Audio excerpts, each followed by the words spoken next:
I recently learned that the Nazis had a torture program, and I don't speak German well enough to do this, but if anybody does, they will know that the Germans called their enhanced interrogation, they called it in German enhanced interrogation program. So obviously the CIA didn't do a lot of research into the name they chose, because I'm pretty sure if you want to get away with something like that, you don't use the name the Nazis used. Anyway, so it started out being a comedy, and then the report came out that Dan did, and for the Senate, and I went online and I devoured it, and I started reaching out to Dan, and eventually we were put in touch by Senator Feinstein's office, and he couldn't tell me more than what was on the report, obviously, because it's still classified. So at one point I finally just said, well, tell me your story. How did you end up writing this? Tell me the story of trying to tell the story. And that turned into the movie you just saw. It was striking to me how non-Hollywoodified, I don't know if that's a word, and how kind of non-dramatic it was, and just the drama itself really just came from your story, Dan, and itself, and from the work that you were doing behind it.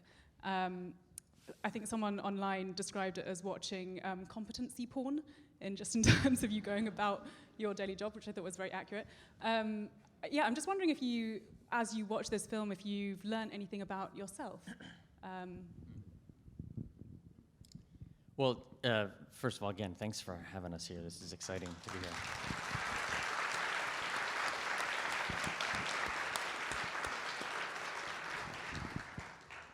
I've learned a lot about storytelling and narrative, actually, right? We worked so hard on this report for 7 years, the staff and senators, and it was front page news everywhere around the world, right, for a day, and then it was gone.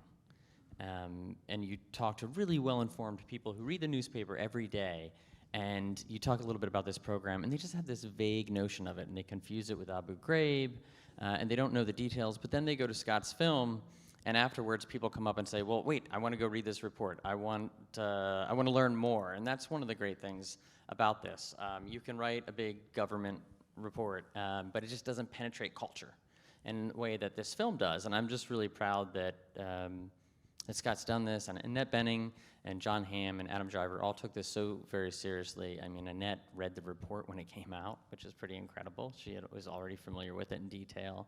And John and Adam really wanted to know the context of what they were doing. So in any event, the lesson I learned from this is that you really have to package material right now to get things to penetrate society in a way. And Scott did this fantastic job, again, of taking a 7-year journey and putting it into a 2-hour film. So just a sense of gratitude, so thank you.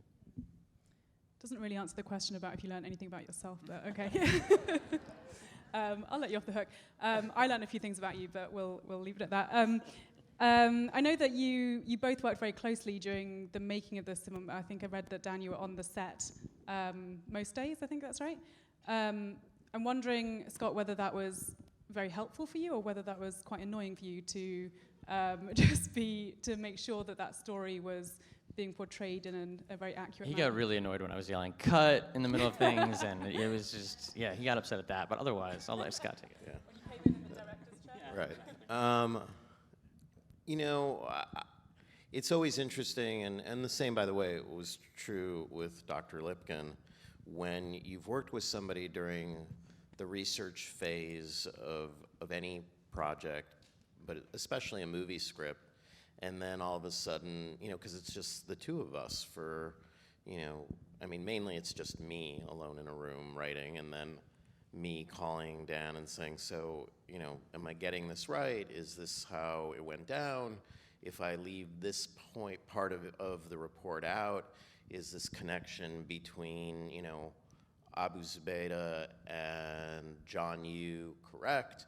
All of these things that I would sort of run by him to make sure that in the act of compression that storytelling in a movie requires, that I was still being logical. It says a lot about him that he put up with what is an absurd process. I mean, making a movie is ridiculous, and reality is not a movie, And, it's funny, when we finished the movie, someone said, well, are you going to put a card in front of it that says, based on a true story? And I really have a hard time when we do that with movies.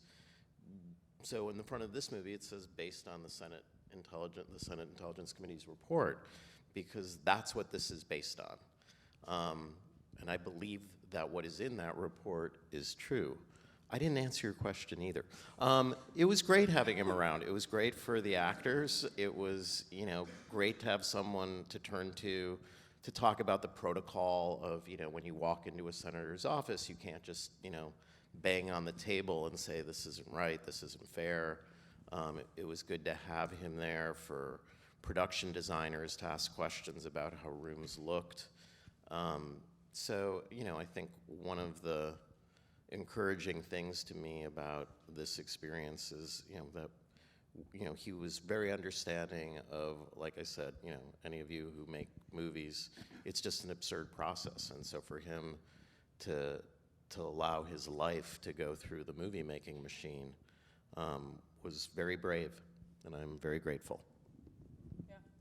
Did you want to say something, Dan? Well, I would just say, mostly I was in a corner with Wi-Fi and a laptop, and occasionally they would call me over, and, I understand what the process was, and, Adam was playing a person that was somewhere nearby, so I tried to actually stay out of his way a little bit and respect his process. But, at the end of the day, it was the filmmaking team, and I was just occasionally called upon. That sounds helpful. Hina, I know that you actually represented one of the men that was featured in this movie. I'm wondering if you can talk a little bit about the myth that surrounds the effectiveness of torture, which is something you've thought a lot about. Yeah, thank you so much, Isabel, and thank you all for being here, and thank you especially to Scott and Dan for their work, and Dan for all that you did. If I can, Isabel, I will answer your question. Yes. But just to talk a little bit about what it meant that the report actually came out. And the movie resonated for me in so many ways, and also for my colleagues. I personally have been working on the issue of torture, transparency, and accountability for torture for 15 years. Alongside many of my colleagues who've been working that long, really seeking the truth.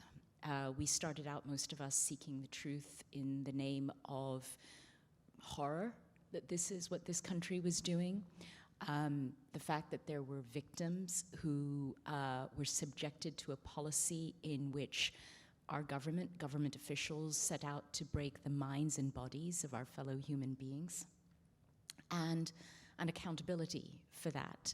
So for us, so many of my colleagues and me, and transparency and accountability advocates around the country, and also really around the world, because what the United States did, what the CIA did, has had ramifications in other countries to whom this country can no longer say, and it's never been perfect, right? We know this, the US has never been perfect. But really, where we went with this was something so dark and so wrong. And the movie may make it seem, and I don't think it does, but you look at something and it's a little bit distanced, even though you have some of the prime people, Dan here in front of you. The thing about the movie and about effectiveness and about representing people is it's not the past, it's still the present. And as a result of the report coming out, for example, one of the things that we were able to do at the ACLU is represent 3 of the people who were subjected to CIA torture. And for the first time, we had a lawsuit in which we got past the initial hurdles that the government had put in place, seeking to, and most times succeeding in getting the lawsuits taken out. So we were able to depose Mitchell and Jessen. We were able to depose top CIA officials, and contrary to the myths that had been put out, the world didn't come to an end when they were dragged into a legal process and into a legal court. And we ended up settling that case. But to go back to what you asked, Isabel, we still represent the family of Gul Rahman, who you saw in the movie depicted as the as a man who was tortured to death. And part of the reason that the story is still a present story is that there still hasn't been full accountability, right? The full torture report isn't out, and to this day, and we've sued the CIA again, we just submitted a brief last week, to this day, the CIA refuses to tell his family what they did with his body.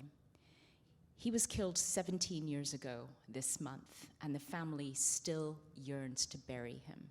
So it's still very much of the present.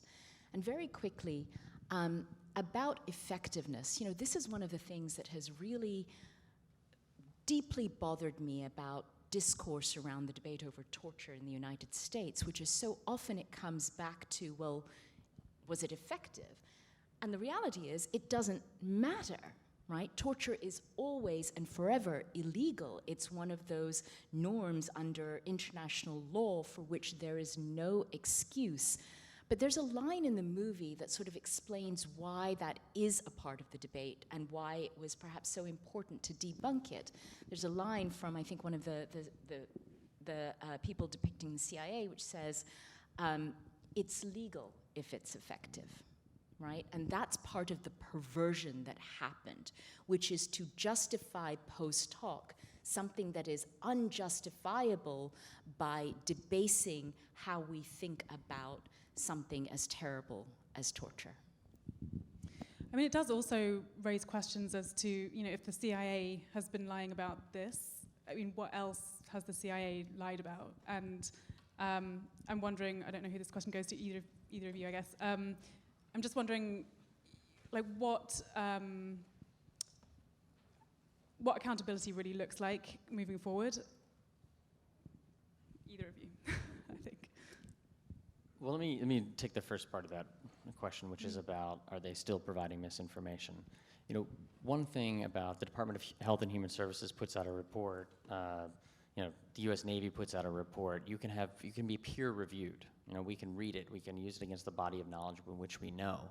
At the agency, you can get documents to the President of the United States, and then very few people can see that document, and it's based off secret other documents, and there's no peer review, which means you could have a group of 10 people coming together with a massive assessment, which is going to have a major impact on the U.S. government, without heavy vetting. And that's what we saw in the CIA's detention interrogation program.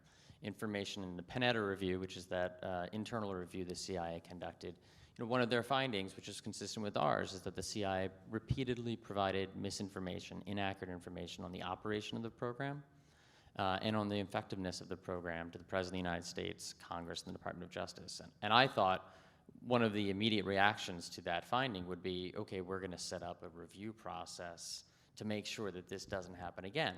Let's say you pull randomly. You don't have to do every report that goes to the president from the CIA. You could randomly pull one and just check it and pull a team together. But nothing like that's happened. So to get to your question there, I do worry that this is happening in present tense. So I'll take that one. I'll let Scott take the other. Well, I mean, the second one was really about accountability, right? You know, one of the things that I found stunning while I did this, you know, research is that, you know, Congress really has the authority. You know, their job is to provide oversight for the CIA and the executive branch. I mean, like, you know, I can't remember what's the name of like the PBS thing? Like Frontline? Just a bill, only a bill. We learned that when we were pretty young in this country about separation of powers and all of that. We learned about, here I'm going to give you a broken mic, about separation of powers. And so, you know, what Dan was tasked to do is the job of Congress. All right, it's their job to provide oversight.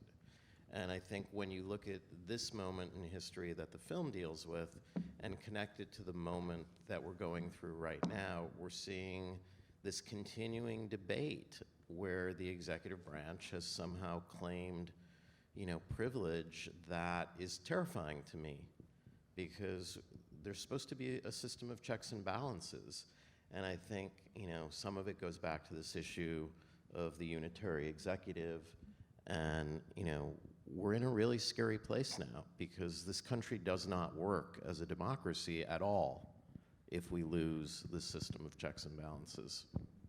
Isabel, can I just add a little something to both what Scott and Dan have said on accountability and the importance of checks and balances? I mean, part of what you did here was so critical, was showing what it looks like when checks and balances function well, right? That said, this is, again, not a story that's fully over, in part because not a single person who was a top architect or actual perpetrator of the torture has been held meaningfully accountable.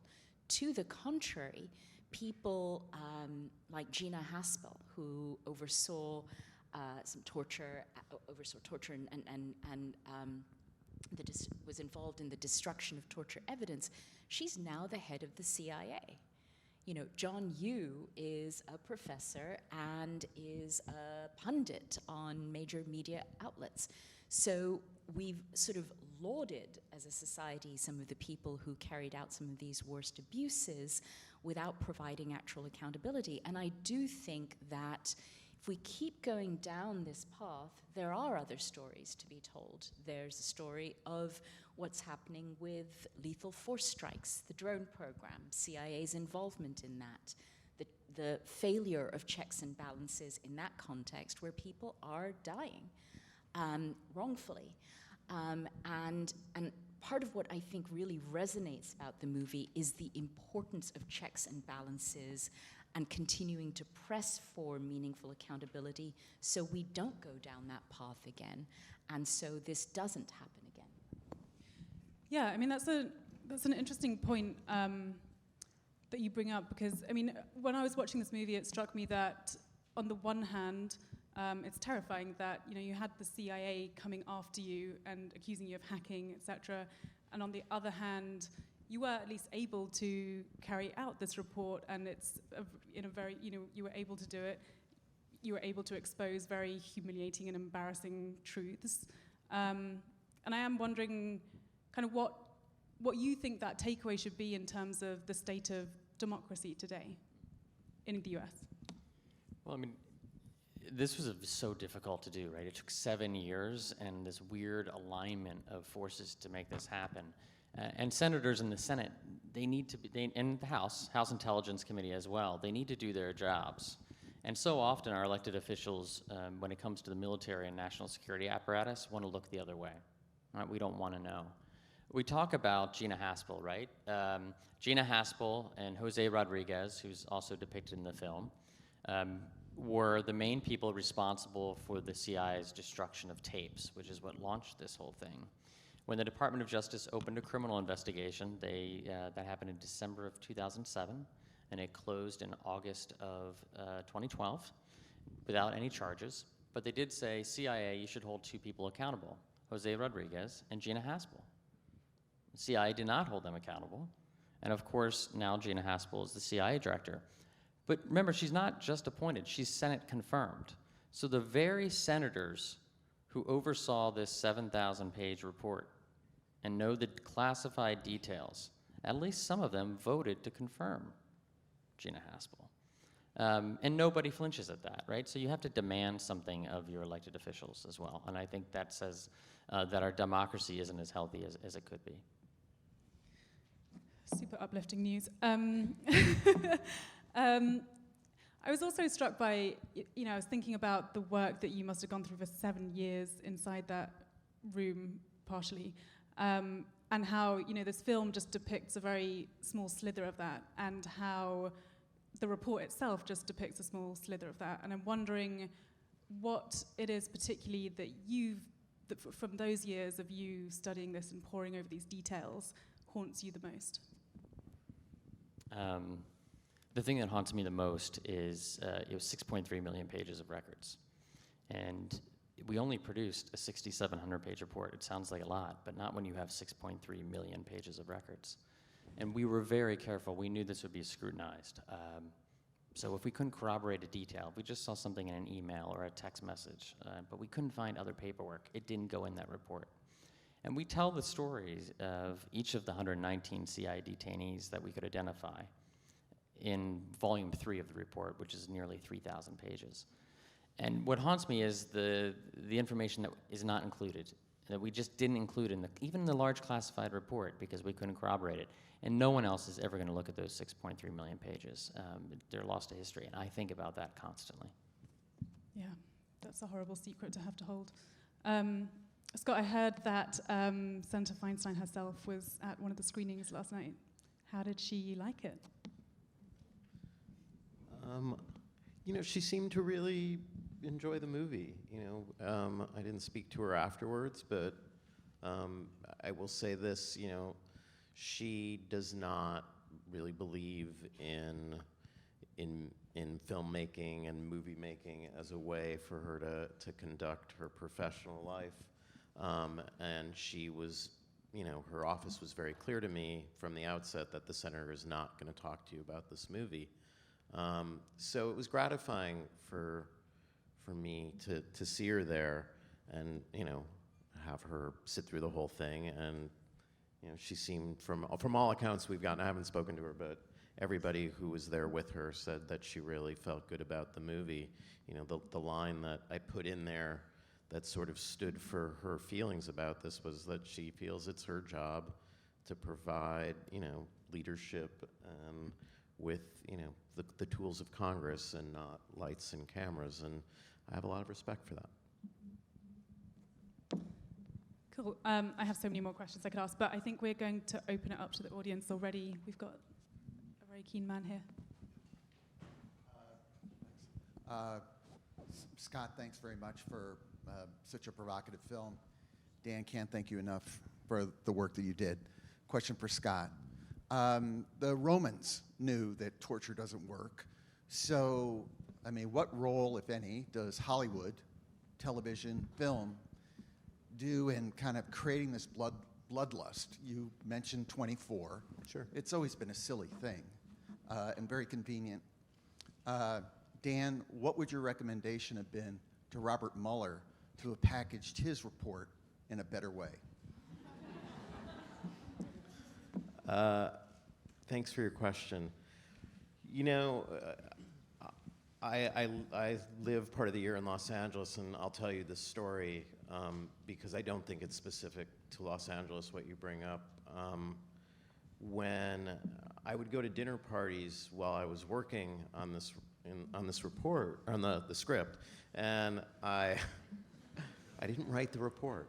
It's not nearly that long.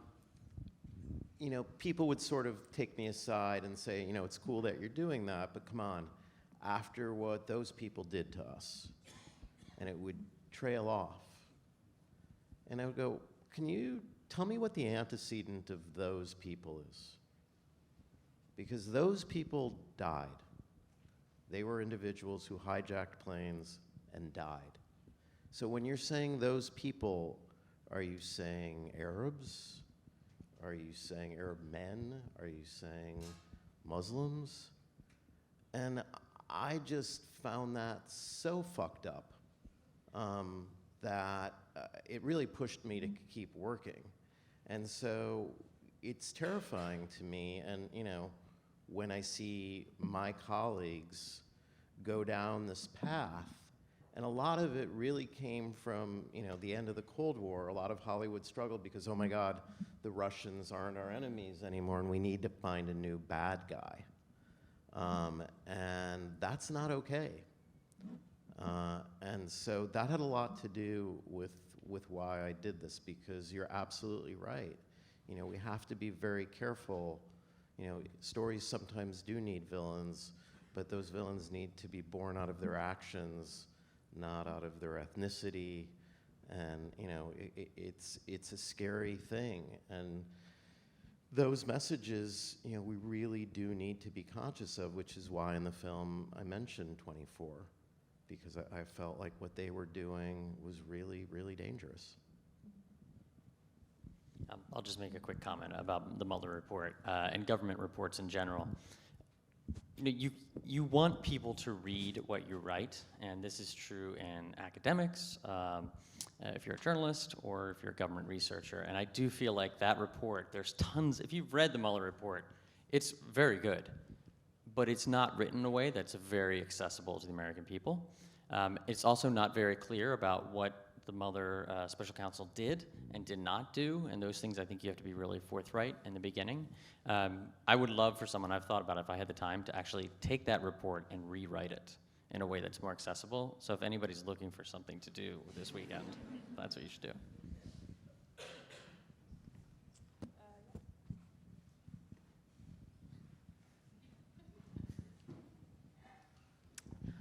Hi, thank you so much for everything, this report, this movie, so informative. I have a question about the filmmaking process. So I know you said that you kind of let Adam Driver do his thing, but I feel like I really understood the change in his emotions and his experience. Can you speak to like the accuracy of that, how you informed him in that, and how your storytelling informed him as well? Yeah, I mean, so I met with Adam and the rest of the cast because they really wanted to get it right. We've said this before, they didn't really want it, it was beyond knowing their lines, right? They had to understand the lines and the context. And when I said I sort of gave Adam space, I meant on the set, right? So you're in the corner of the room and you're filming something. I imagined in my head it would be weird if the guy that you're playing is like right there. And I just wanted to be sensitive to that. So I kind of always wanted to be out of Adam's view. But he did. He had tons of questions about the report itself, and it's 2014. Like, what were you feeling at this time? What was the stress that the staff was under? What else was happening in the world, right? So that was really important for him to get that, make it accurate. And it was same for Scott. So we made this movie in 26 days, and I don't know if a lot of you are in the filmmaking world, but I sense from your question that you might be or want to be. And initially it was supposed to be a 46-day shoot, and it was going to be an $18 million budget. Contagion was probably a 50-something day shoot and a $30 or $40 million budget. So this was a shoestring and very fast. And very fast is hard on everybody. It's particularly hard on an actor. In a movie like this, it means you need to come prepared with 6 pages a day. I rarely did more than 2 or 3 takes of anything. So we all had to have a conversation before the scene, and I had to let people know exactly what I was looking for and where the bullseye was. Adam and I had a conversation pretty much the first or second time we met, and I said, so imagine someone gives you a dusty blueprint, and you go down into a basement and you work for 7 years sort of trying to figure out what this dusty, faded blueprint is. And suddenly you take a step back after 7 years and you realize you built your own gallows. And that was really the direction that I gave him for the arc of this. We would have conversations sometimes at 1 or 2 in the morning after we'd wrap about the next day. And where in the story he should pitch himself emotionally. And he did a spectacular job. That's a really hard arc to pull off without any sort of prosthetic makeup. And the same is true for Annette. When she and I first sat down, we had a conversation about how die-fi should I be. And I said, well, I'm not going to ask the other actors to do imitations, because a lot of the people are not famous. Now, she is someone that a lot of the public knows about. And I said, you have to do enough so that people accept that it's you, but you can't do so much that it's going to tip over the movie and make everybody else's portrayals sort of awkward. And so we sort of arrived at a cadence, and if you go and watch Annette's movies, she always finds her character through her voice. And we gave her a wig. And that was it, because if we spent time putting prosthetics on her, we would have lost 3-4 hours a day with her in the chair, and there was just no schedule and no world where that was going to work. And in a way, it probably made her work harder, because she didn't have those tools. So that was maybe a blessing of being slightly impoverished.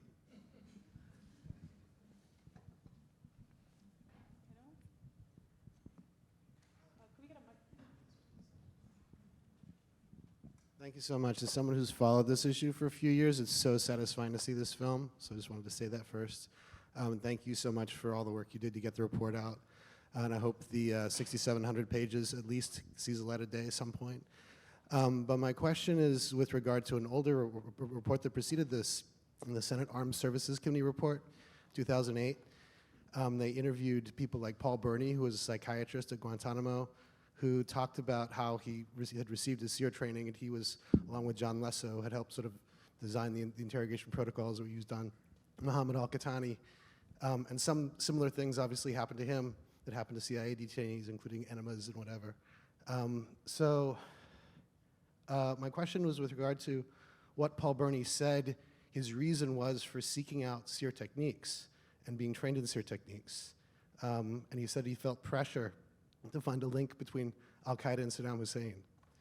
And that is something that is one of those things that came out that didn't really get developed very much. And I'm just wondering what you think of that as a motivation for this the whole program.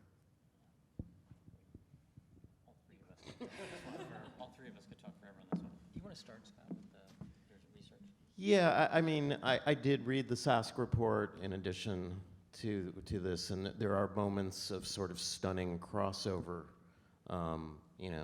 including it's where you actually find the line, if you kill someone, you're doing it wrong, which was a message delivered to the people at Guantanamo by a CIA lawyer, which is a very strange thing.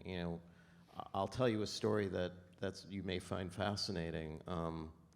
Mark Fallon, who I'm sure you know Mark, who I actually saw last night. Yeah, and his book just came out, and I saw him last night, and he gave me his book, and that guy is a hero. Mark, when I first spoke to him, he said one day, and he wouldn't tell me who, but someone walked into his office and said, "Are you going to get your guys trained up in SEER?" And so for those of you who don't know who Mark Fallon is, he was a military interrogator who's very good, okay? And he was like, what are you talking about? Why would I get my guys trained up in SEER? We're thousands of miles away from fighting. My guys aren't going to get captured. Like, why would I have my guys learn about SEER? And the person who came into his room said, oh, well, they figured out a way to weaponize it and turn it in a way to get information. You got to get trained up in it. And Mark was like, that's ridiculous. And so there were people, in DOD who thought this was absurd, but what you're pointing at, and it's a whole other movie and an important story that needs to be exposed, is how did these techniques migrate from Mitchell and Jessen and the CIA, across the world, and into our military, because there really should have, there was an opportunity to stop it. So I think, first of all, thank you for following it so closely. It's always so heartening to meet a fellow traveler in that way.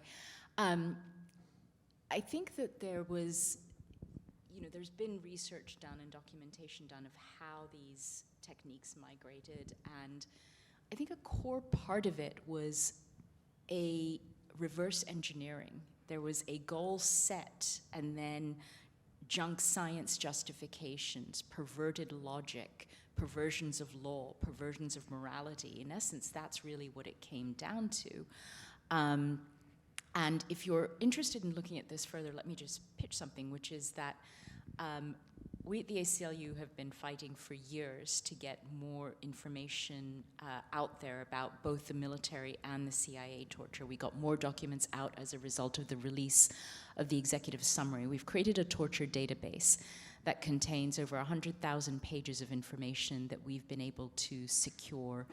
And I would urge you to look at it. It's also got the documents that we were able to get through the litigation against Mitchell and Jessen, which provides some further light on their thinking, as well as some of the CIA cables that show that people within the CIA, including OMS, were disgusted at what was going on and could see that this wasn't anything that had any science behind it, but it kept going.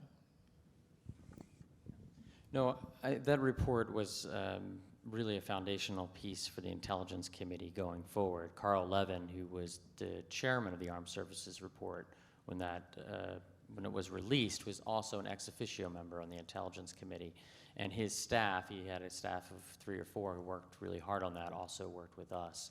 But we were really focused on the CIA, the classified documents. I mean, our way I approached this was there will be other documents out there from the military and elsewhere, and interview reports of detainees, but only the Intelligence Committee was ever going to look at these 6.3 million classified documents from the CIA.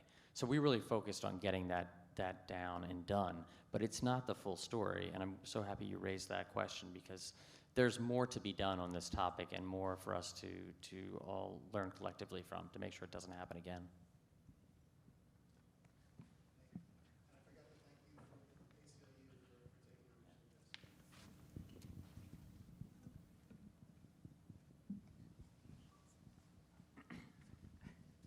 Hi, I'm a journalism student at Columbia. I love the film, and I just have a kind of personal question for you. What do you think the role of the media is in uncovering bad actions that are going on within the government? I know you touched on it a little bit in the film, but from your experience, like, what role does the media play? In regards to what role does the media play in overseeing like national security and reporting on those matters? Yeah, and just, I mean, we kind of wanted, I mean, not speaking for everyone, but we kind of want to do what you did, which is exposing bad actors or bad things that are going on. Well, in so many ways, the media leads and the Congress follows, right? There was reporting that the CIA had detention sites overseas in 2004, 2005. There was reporting on the destruction of tapes, right? These tapes, these CIA interrogation videotapes were destroyed in November of 2005, but it wasn't Congress who uncovered this destruction. It was the New York Times. It was Mark Mazzetti who did this article on December 6th of 2007, and then it launched a criminal review. So many times what guides intelligence oversight are newspaper articles that pop up. And in many ways, the Intelligence Committee and other congressional committees couldn't do their work without the media. And it concerns me right now when you see like overseas bureaus close and you see layoffs. We need to go in the opposite direction. And I'm worried about the future of the media right now. But we do have some fantastic, having said that, look around. We have some fantastic reporting going on at the moment, and we should all be finding out ways to support that. So subscription model, buy your New York Times subscription, buy your Washington Post subscription. It couldn't be more important than it is today.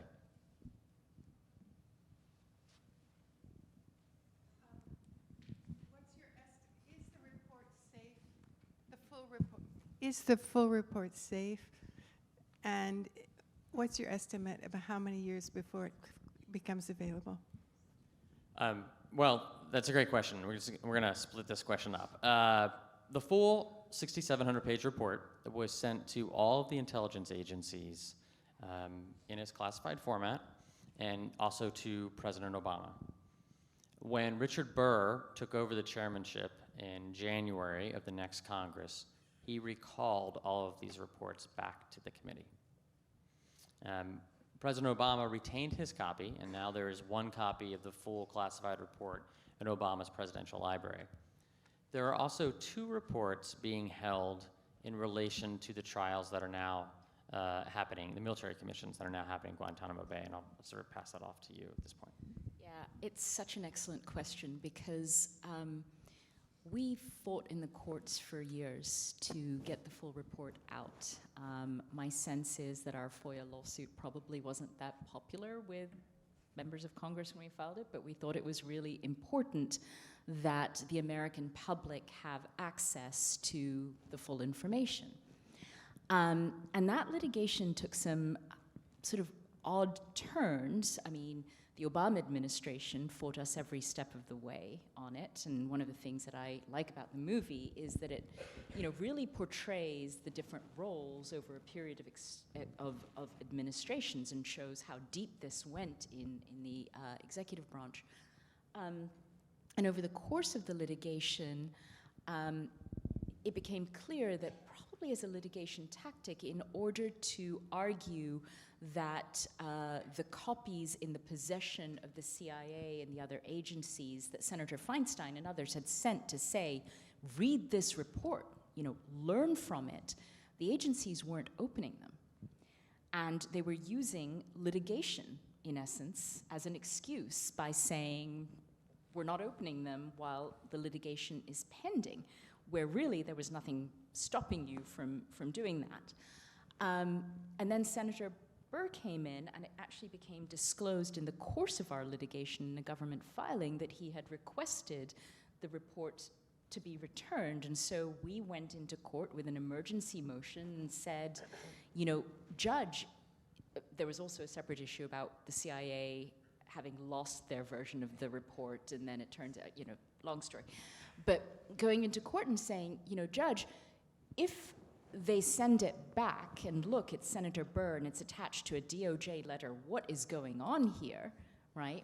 Then it's going to actually deprive the courts of a role in saying whether this is a document that is subject to the Freedom of Information Act, which is the law that Congress passed to ensure transparency to the American public about all sorts of things, big and small, that are important for our democracy.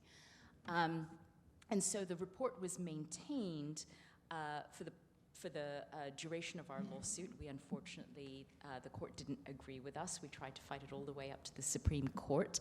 I think, respectfully, the courts were wrong. But it was maintained during that period of time, and now the number of copies of the reports in the agency's possession, I think, are nil. And they have refused to open it up and learn the lessons from it as Congress intended them to.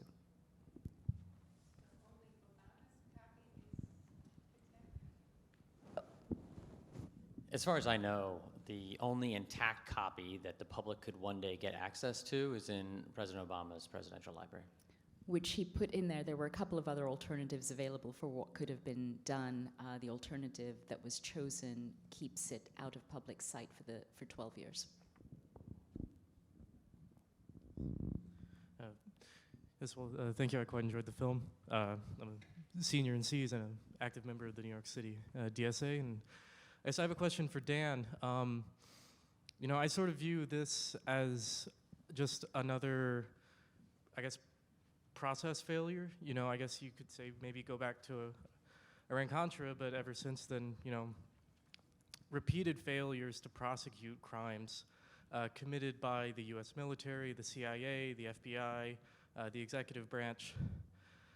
And I say over the past 30 years, we've seen so many of these process failures. And I guess from your perspective, do you think that the current impeachment investigation and in general the alleged crimes of the president, do you think that we are in the stages of another process failure, or do you think something else, something more is going on and that it will, lead somewhere?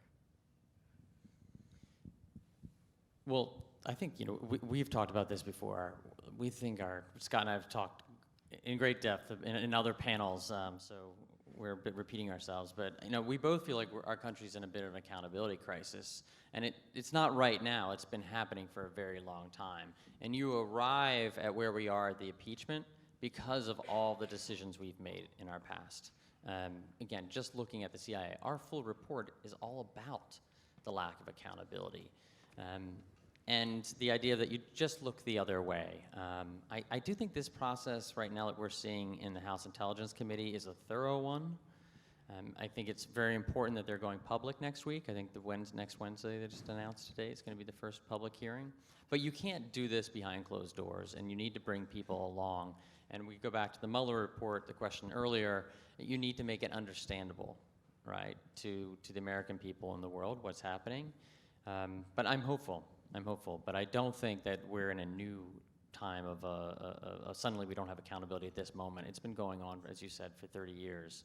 And it's hopefully this is a moment where we'll stop that and finally have some accountability. So, wow, can we give a big applause to our panelists, please?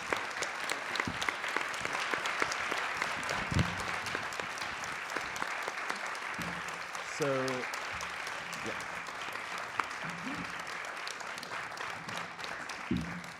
my name is Joseph Greenwell. I go by he, him, and his. I'm the Vice President for Student Affairs in the Office of University Life.